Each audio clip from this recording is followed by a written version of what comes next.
This video clip is absolute fire. Vivek Ramaswamy comes out of the gate saying it exactly how it is, unabashedly, proudly, clearly, saying the truth as we all know it is.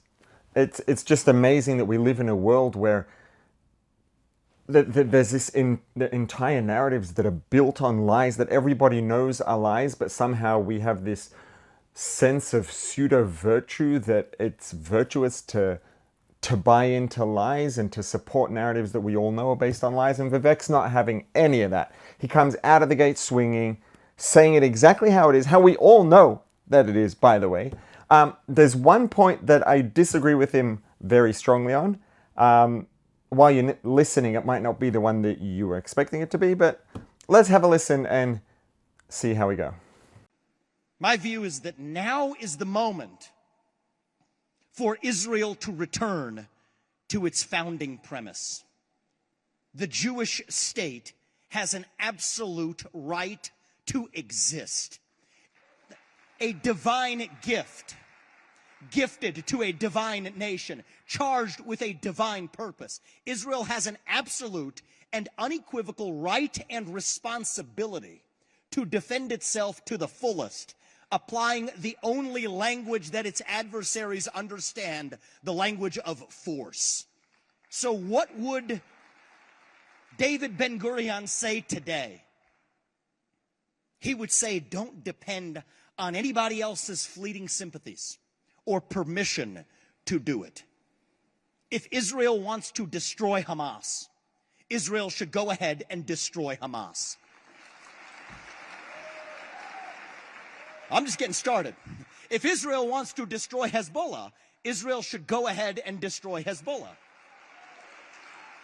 If Israel and Mossad want to pull off Munich 2.0 and take out every last leader of Hamas, wherever they may be hiding, from Doha to Dresden, host a red wedding at the Four Seasons in Qatar, the next time Haniyeh and Mashal show up, they should go ahead and do it.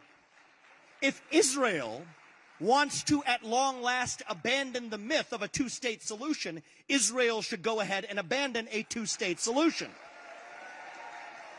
The rest of the Arab world can absorb Palestinians just as the Jews absorbed their people out of 22 countries they were kicked out of since 1948. The Islamic world cannot continue to condone the slaughtering of Jews while continuing to disown the Palestinians.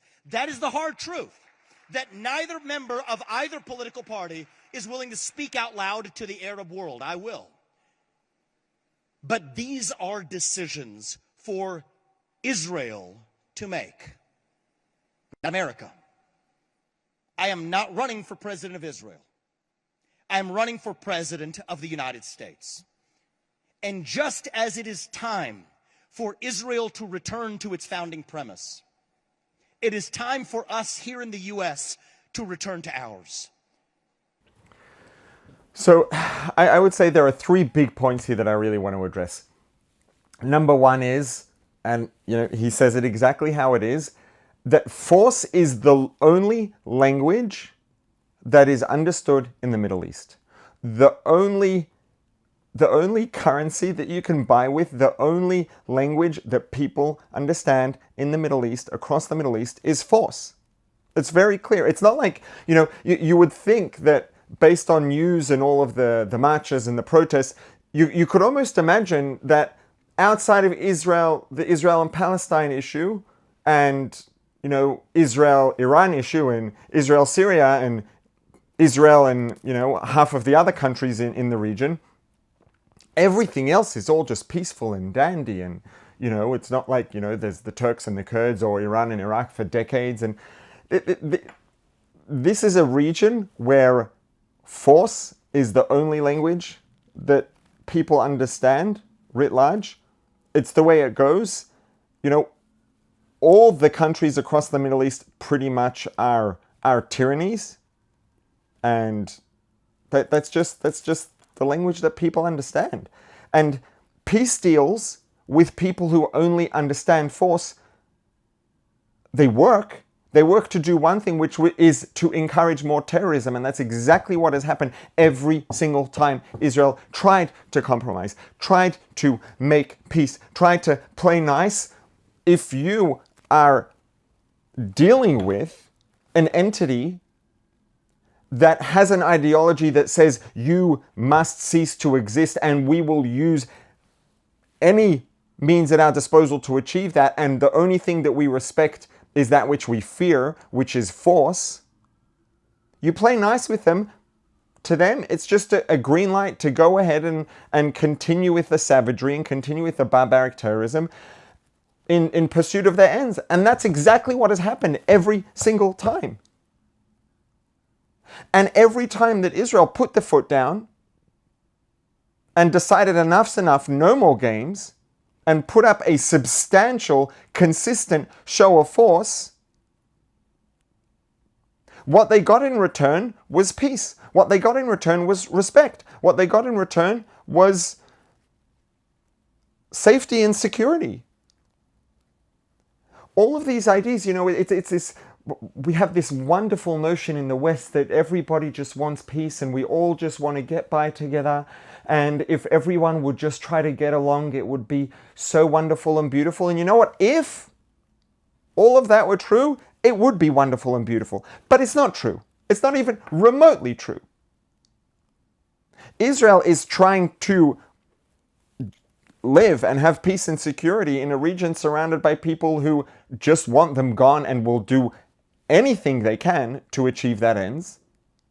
The Palestinians are not interested in peace. The Palestinians are not interested in being nice. The Palestinians are not interested in harmony. The Palestinians are interested in, from the river to the sea, ethnically cleanse every single Jew from the entirety of the Middle East. They've already ethnically cleansed Jews from the whole entire rest of the Middle East, aside from Israel. Now they want to add that to the list of places from which they've ethnically cleansed Jews. That's what they want. It's the only thing they want. And the only thing that's going to stop it is speaking the only language that they understand, which is absolute force, a force that says no. Period. Not please stop, not we'll compromise or talk. No. They don't understand that, or they do understand that. They understand that as a green light to go ahead and keep pushing. They understand that as a green light to go ahead and perpetuate October 7th, to perpetuate the Intifada and the Second Intifada, etc., etc., etc., etc., etc., to engage in terrorism. That's what they understand. That the only thing that they understand as something that tells them, okay, we should stop trying to ethnically cleanse Jews from the Middle East. We should stop murdering Jewish civilians in Israel.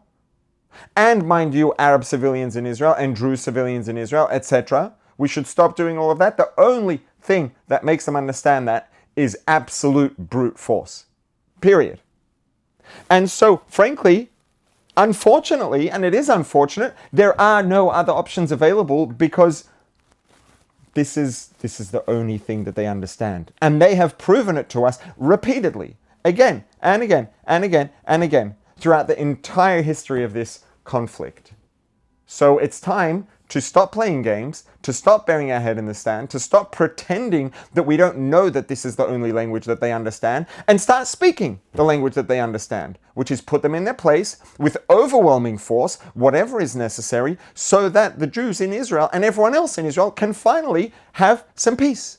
Because the only way to achieve that peace is brute force, unfortunately. So there's no choice. This is not something that Israel chose. It's not something that they want to choose, and they still haven't engaged in it sufficiently, but finally they're starting to get there at least. And that's point number one, is that, like it or lump it, the unfortunate fact, simple, clear, obvious fact is that the only thing that the Palestinians, at least the Palestinian leadership at a minimum, and again, we are being politically correct because the overwhelming majority of citizens of Gaza and Judea and Samaria under the PA supported October 7th. And anyone who supported that and celebrated that is a terrorist, effectively, for all intents and purposes. The only thing that they respect is overwhelming force that puts them in their place and shows them that terrorism is not an option. So that's what Israel has to do, for lack of any other option available, even conceptually.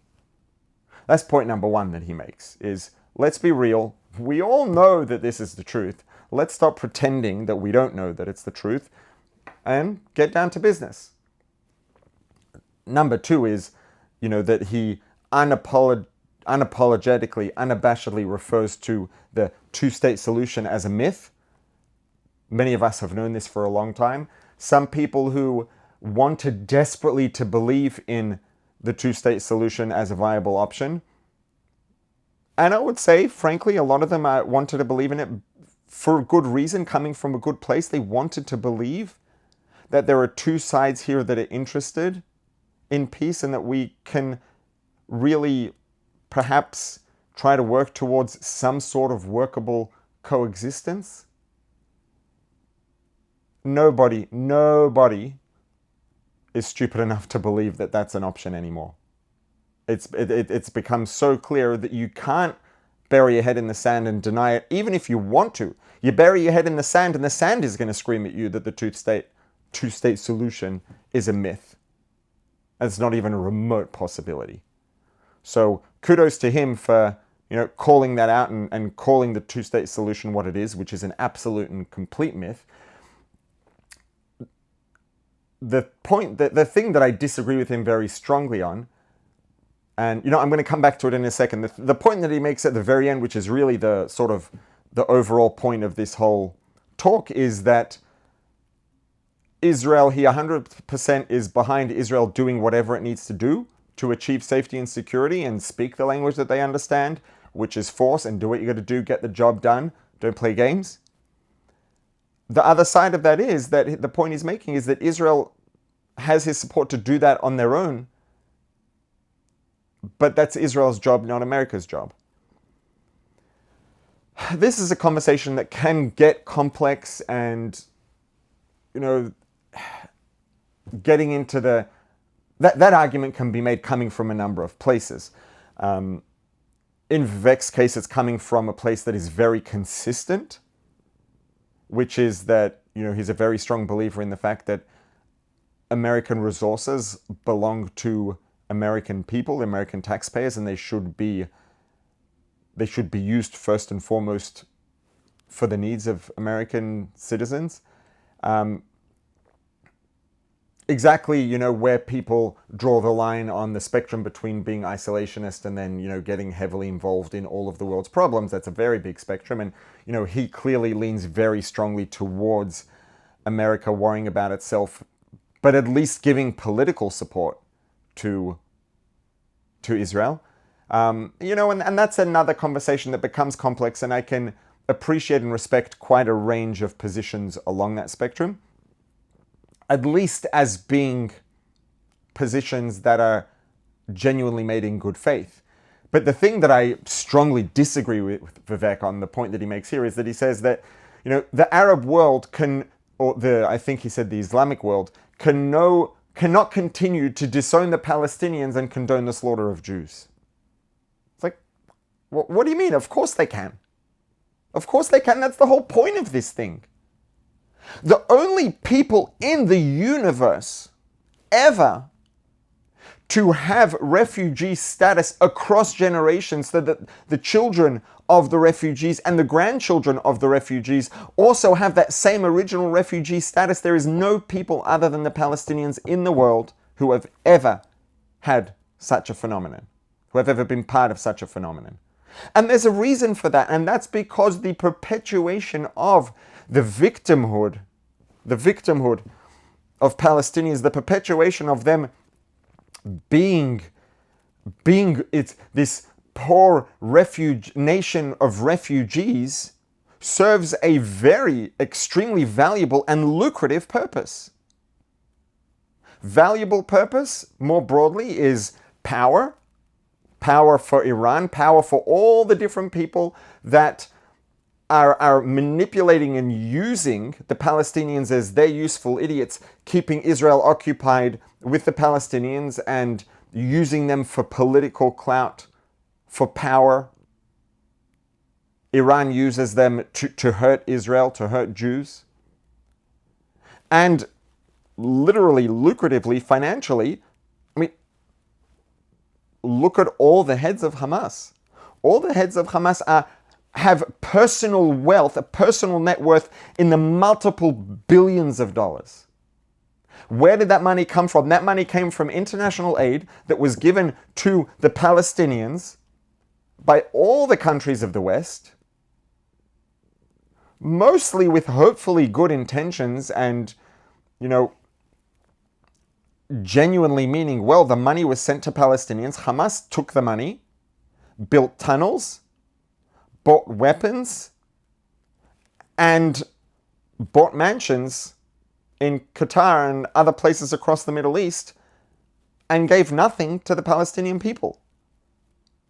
And as long as they can perpetuate the narrative that all of the Palestinians are refugees, the money continues flowing in over decades, over generations. We have multiple generations of refugees, multiple generations of hundreds of millions of dollars of foreign aid coming in left, right, and center, all of which flow straight into the pockets of the people at the top of Hamas, all of whom have a personal net worth in the multiple billions of dollars, those of them who are still alive, and the ones who aren't had personal net worth of multiple billions of dollars. So yes, of course they can continue to support the slaughter of Jews and also disown the Palestinians, because the disowned Palestinians who are manipulated into this anti-Semitic, anti-Israel, truly barbaric genocidal narrative, they are sold into this narrative by people who just literally profit cash money in their pockets as a result.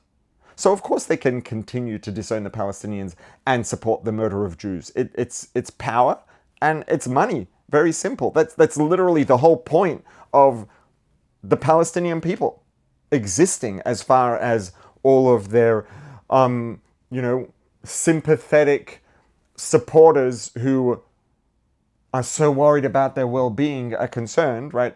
Egypt's so worried about the well-being of Palestinians, they won't let a single Palestinian across the border. You could literally walk across the border. Palestinians, if Egypt would let Palestinians could walk into Egypt in a matter of seconds. Egypt has not let a single one in, not one. But they're crying about Israel's treatment of Palestinians, and Israel is, creating an open-air prison that Egypt has equal opportunity to let people out of, and it's their brethren who they support. If you're not asking questions about that, I mean, color me stupid. I don't know what to think. But yeah, I'm sorry, Vivek, but that one, I mean, the point Vivek is making is that morally, or in good faith, yes, it's true that in good faith you cannot continue to disown the Palestinians and condone the slaughter of Jews by Palestinians. If you want this to be resolved, do something about it. You're in a position to do something about it. You can't condone both of those things or support both of those things in good faith. But if you think that any of this is in good faith, I have a bridge to sell you. Of course they can continue to do it. It's power and it's money. And that's exactly what this whole thing is about. And these poor Palestinians stuck in the middle, being used and manipulated for power and money. Yeah, it is sad. It is tragic. But that's the long and short of what it is. Simple.